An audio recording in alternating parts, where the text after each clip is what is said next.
Au soir de ce mardi 27 avril 2021, sur le parquet de la salle Gaston Médecin, le club de basket monégasque, qu'on surnomme la Roca Team, illumine de plein feu la tombée de la nuit.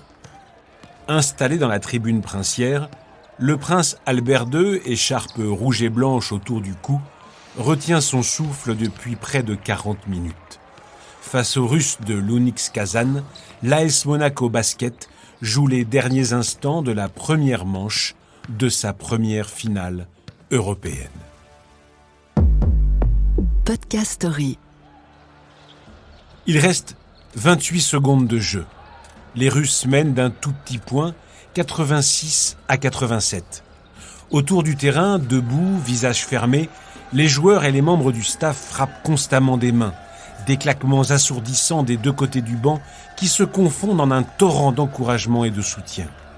28 secondes de jeu. Ça peut sembler peu, mais au basket, c'est largement suffisant pour faire basculer un match. Marcos Knight le sait bien. C'est lui, le lutin d'1m88, qui va arracher le ballon au géant russe et provoquer une faute dans le cercle.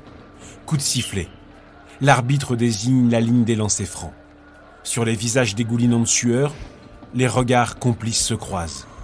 Les yeux brillants de concentration, Marcos Knight s'élance. Au premier tir, les Roca Boys recollent au score, 87-87. Au second, son bras ne tremble pas. Monaco 88, Kazan 87. Le match repart à 100 à l'heure. Il reste maintenant 10 secondes. Chaque seconde est cruciale, chaque geste est désormais déterminant pour l'issue du match. Les joueurs de la principauté éblouissent par leur agilité et leur finesse. Les yeux rivés sur la cible, l'arrière monégasque Rob Gray sprinte tout droit sur le panier. À l'entrée de la raquette, le joueur rouge et blanc est accroché, nouveau coup de sifflet et nouvelle opportunité. La dernière ? Sûrement. Qui sait ? Dans un lourd silence, Rob Gray, confiant et déterminé, se positionne à son tour face au panier.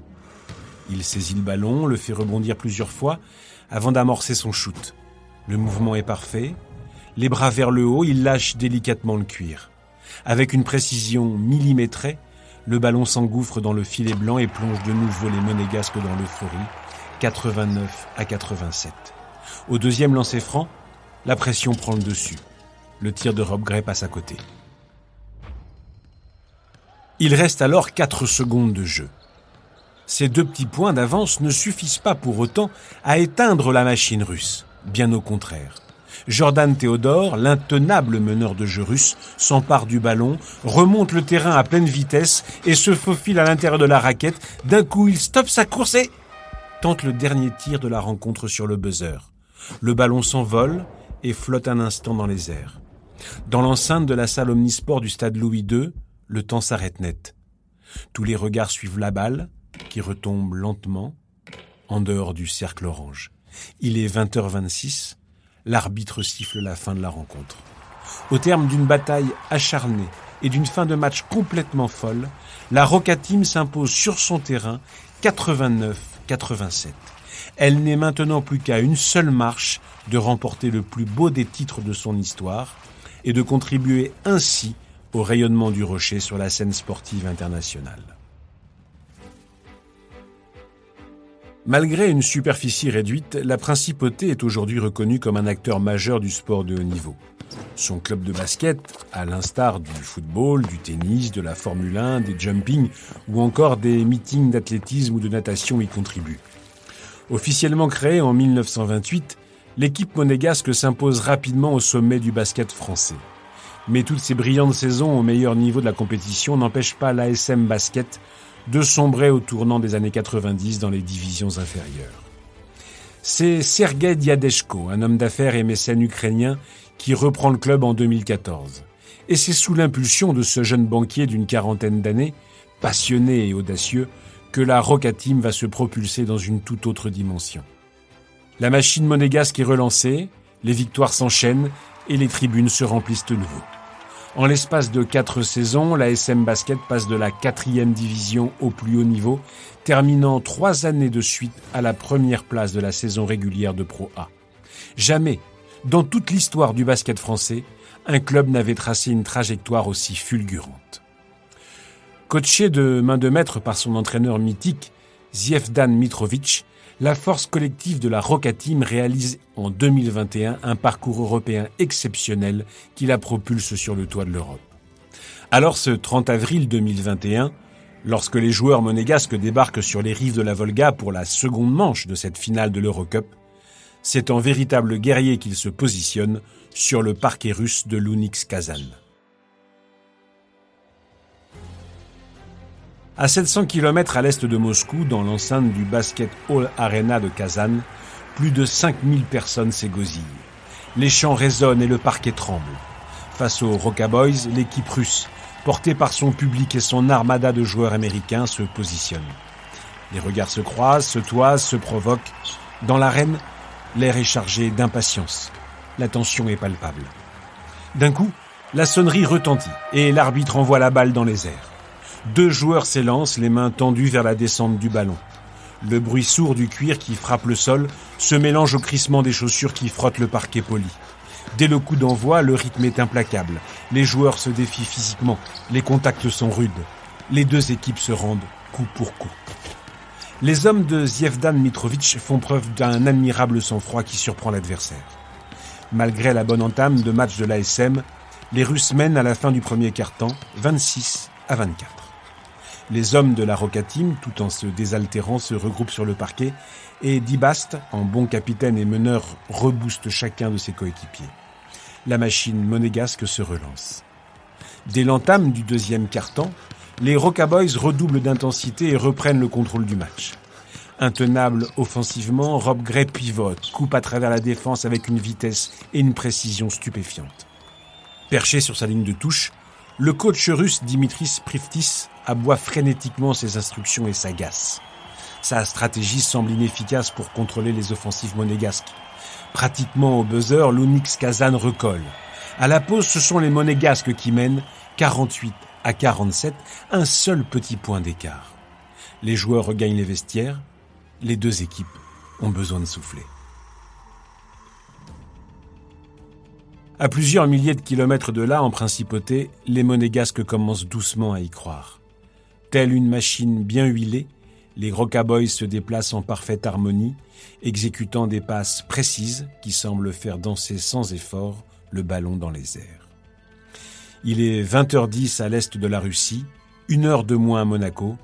Sous les lumières du stade qui scintille, les joueurs reprennent place sur le terrain dans une atmosphère électrique.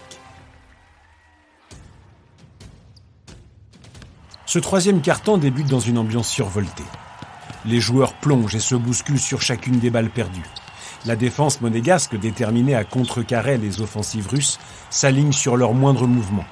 Les 2 équipes sont au coude à coude.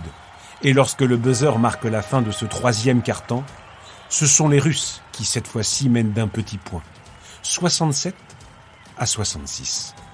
Dans le dernier quart, intense et décisif, les joueurs monégasques font frissonner leurs supporters. Sous l'impulsion d'un génial Marcos Knight et du redoutable Rob Gray, Monaco domine. Des 2 côtés du parquet, les 2 joueurs prennent tous les rebonds et régalent à 3 points. Les joueurs de l'Unix Kazan font eux aussi preuve de précision et de réalisme, 83-81 pour l'équipe russe. Dans les gradins, les supporters exultent. Il reste 15 secondes avant le coup de sifflet final, lorsque l'ailier monégasque Gigi O'Brien renverse d'un geste exceptionnel l'issue de ce match. En plus d'offrir le panier de l'égalisation, le Californien provoque une faute qui offre aux Roca Boys un nouveau lancer franc. Gigi s'empare fermement du ballon, place minutieusement ses 2 pieds le long de la ligne et fixe son objectif. C'est un geste qu'il maîtrise. Le ballon s'engouffre lentement dans le filet du panier russe. L'enceinte du Basket Hall Arena résonne d'un silence absolu. Il reste 10 secondes à jouer. La Roca Team reprend l'avantage 84-83. Immédiatement, les Russes repartent à l'assaut du panier monégasque. Jamar Smith est reconnu pour son adresse à 3 points. C'est lui qui va shooter. Lui qui aura au bout de sa main le destin de son équipe. Il shoot, la balle tape l'arceau et retombe du côté rouge et blanc. Le destin semble avoir choisi son camp. À 4 secondes de la fin, nouvelle faute en faveur des Monégasques. Marcos Knight, les yeux fixés sur le panier, n'entend plus rien. Il lève les bras et relâche lentement son poignet. La balle s'envole dans les airs. Les premiers hurlements de colère des supporters résonnent dans toute la salle. Sur l'immense panneau d'affichage qui surplombe le terrain, le score affiche désormais 83-85. Marcos Knight se replace sur la ligne et sans trembler tire son deuxième lancer franc. Kazan 83, Monaco 86. Remise en jeu côté russe. Les secondes s'égrènent. Jamar Smith remonte tout le parquet et tente le dernier tir à 3 points, synonyme d'égalisation celui-là. Mais le destin n'a toujours pas changé de camp.